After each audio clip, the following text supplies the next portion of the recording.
always loved this part of Chapter 5. It kind of felt, I don't know, like they were being a little bit more ambitious with the scope of the design of the game, I guess. And this feels like something straight out of, I don't know, a Resident Evil game or something.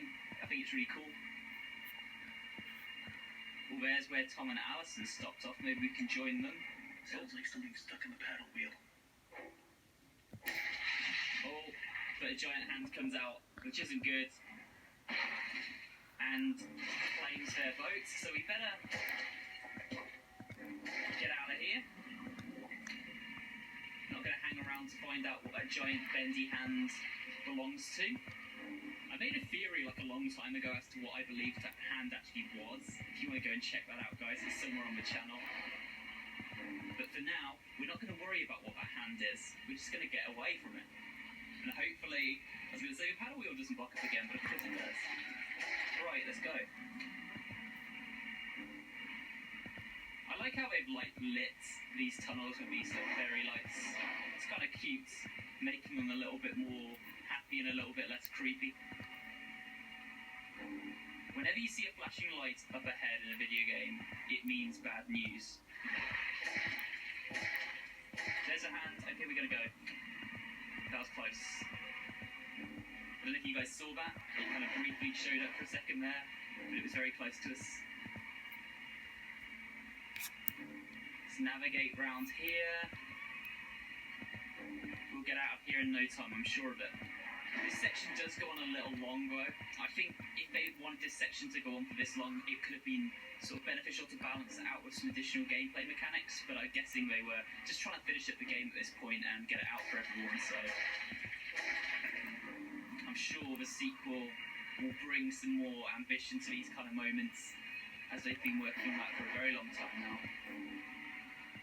And I'm very much looking forward to it. I do hope that the Dark Revival has like a lot more sections like this in it. Maybe not quite so linear, but you know, big moments like this would definitely be awesome. Oh, that was very close, guys. I didn't realise there was a third one stuck on the paddle wheel there. But now we have escaped the hand. He's gone away. He doesn't like this area. Maybe it's too shallow. You can see the little lost one that they're fishing, which I always think is really cute. And this is their secret sort of shanty town that they've built. This is where all the abominations of the studio live together and have their own little community down here. Again, that's kind of sweet that they've built such a place, I guess. You can see they have put lots of Sammy's little quotes down here. Down here, we're all sinners. It's time to believe. He will set us free. It seems like Sammy basically leads all of the lost ones and they follow his instructions. And here it says, not monsters. If we get the looking glass out, it says, once people, now fallen into despair. So it's really just giving us some extra lore and story exploration if we needed it. And there's Sammy. He's back. You've got to just take him down a peg or two. Come on, Sammy. Right, I'm gonna run. No, we died. This is our first death, actually, guys. It's our first chance to see basically how Henry is reborn once he dies through the ink, which Alice Angel, of course, talked about earlier.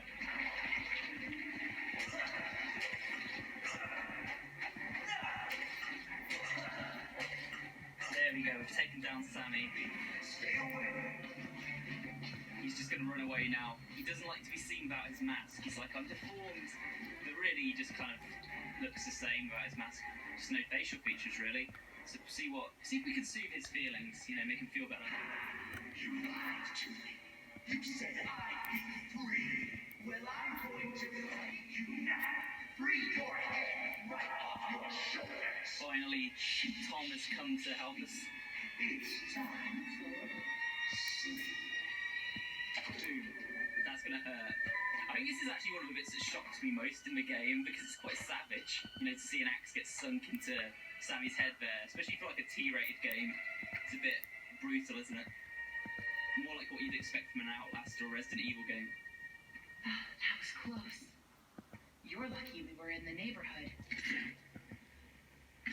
Cool. They're emerging. Was that him? I don't think so. The Searchers and the Lost Ones built this place. Sammy must have been keeping them at bay. Now that he's gone. Looks like we're in for a fight. Get ready. Okay, now for the most protracted fight in video game history. This fight goes on for a very, very long time, guys. A little bit too long in my opinion. I think they were trying to make it really epic, but it kind of feels a little bit convoluted, a little bit dragged out, but still a fun moment. Basically, we get to fight alongside Alison Angel and Tom Boris, and I'm gonna die. Well, it's not good. Which is kind of cool. I always thought this sequence was pretty awesome when I first experienced it. Especially when we get, like, as you can see, the Lost Ones joining the fray now. And I always like the way that the Lost Ones walk. I think they kind of march very much like the broomsticks that come to life in Fantasia. I've always thought, is that like something they did on purpose? Because they've really animated them a little bit like those walking broomsticks in Fantasia. I like to think that that was maybe their inspiration though. It's quite charming if it was. You can do this. Keep fighting. They've definitely got a lot of personality to the way they march around. And again, I really can't wait to see how they look in Dark Revival. Like, the Searchers, obviously we've seen they have a little bit more character. In the trailer for Dark Revival, they have stuff like hair, more facial features, just female and male variants. Like, they have much more personality in Dark Revival. There's actually a trophy I don't have in the PS4 version, which I might try and go for soon, where you have to get the most kills out of everyone in this section, and you get, like, a trophy for it. I guess it's the same with the achievements on Xbox. I've never seen this many before. But I've never managed to get it because it's brutally hard. Those guys really go for it and get a lot of kills between them, so you do have to be very fast in order to get that trophy and put yourself at risk a lot of the time. But I think I'm going to try and maybe go for it, and if I ever get it, I'll put it on my Twitter feed and show you guys that I finally got the platinum for that game. Because I've literally got every other trophy in the PlayStation version apart from that. You can do this. Keep fighting. Right, here we go, guys. This has got to be near the end now, I think. This should be the final wave. Let's give ourselves some space here. There we go. Excellent. Good work, guys. I think that's all of them. Good work. But you never know where they're gonna crawl out of next. Probably best if we stay together from now on. That's what I said to begin with. Henry? Think you can lead the way? Yeah, sure. Let me lead the way for us. This way looks perfectly safe, right, guys? Okay, I'll go first, just to make sure it's safe. Well, at least, I don't hurt myself when I fall that far. It's inside the vaults. We'll have to wait and see what's inside the vault, guys. Today's appointments, this is kind of a cool Easter egg. You'll see, for example, we've got a 1015 F. Fontaine. That's Frank Fontaine, or a reference to him, from BioShock, which is one of, I think, the Meatly's favourite games, and a game that really inspired the design of this one. Charles and the Prodigies, that was an old YouTuber called Prod Charles. He used to also make Bendy Furies back in the day. That puppet guy, obviously, I'm guessing the Meatly, that's a reference to. So we've got some others that I'm not picking up on off the top of my head here, guys, but yeah, there's lots of secrets in that list, kind of like little in-jokes and references. Now, we've got the film vault over here, so I am going to take you inside of here. Now that's interesting. And just show you this. This is a puzzle we need to now solve. We need to rebuild these ink pipes to allow us into the film vault, which is currently flooded. We need to drain that. But first, if we go into this room, we have a rather interesting audio log by none other than Thomas Connor himself. Members report to Jen's home office. Client, Joey Drew Studios. Although we're making progress, the client's expectations keep changing. What started as a machine to simply mold life-size figures now seems to be teetering on the edge of magic more than engineering. Although Mr. Drew remains convinced they're the same thing, the process of running the cartoon film through the machine for the figures to imprint upon themselves is going well. We've had several near successes.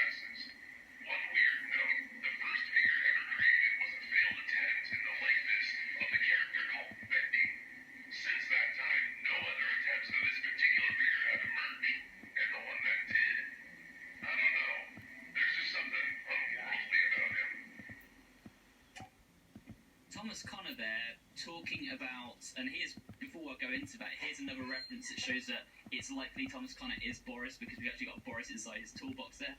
He's basically saying that the ink machine was slowly sort of working, bringing cartoon templates to life, but they were acting weird, and we find out that's because they didn't have a soul. The first creation, of course, being Bendy himself, which is why he's an inky abomination, because he was brought to life in the early days of experimentation and without a soul, causing him to act so strangely and so kind of like ghoulishly, I suppose.